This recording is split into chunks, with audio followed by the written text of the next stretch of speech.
بيبدأ الفيلم من عند مارييسو، رجل بنص العمر أنيق ومرتب، بس حياته مليانة نزوات ومغامرات غرامية ما بتخلص.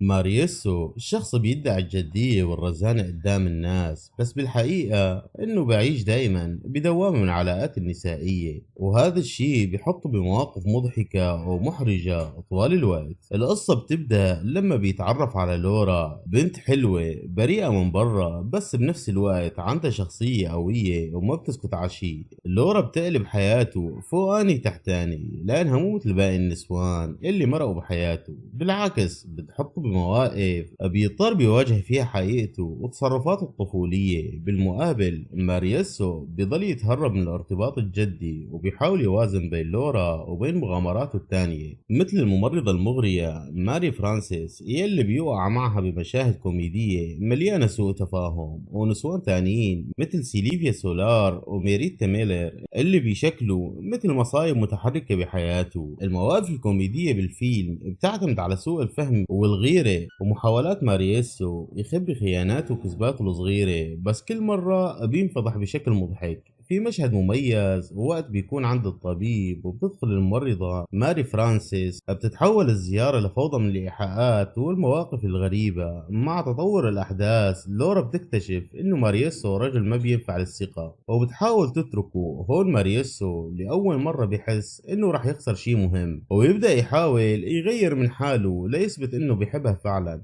بس طبعه الصايع والمشاكس بيضل بيغلبه. المهم بيتجوزها، بس على رأي المثل الطبع يغلب التطبع وفالج لا تعالج، وبيخلص فيلمنا هون ودمتم سالمين.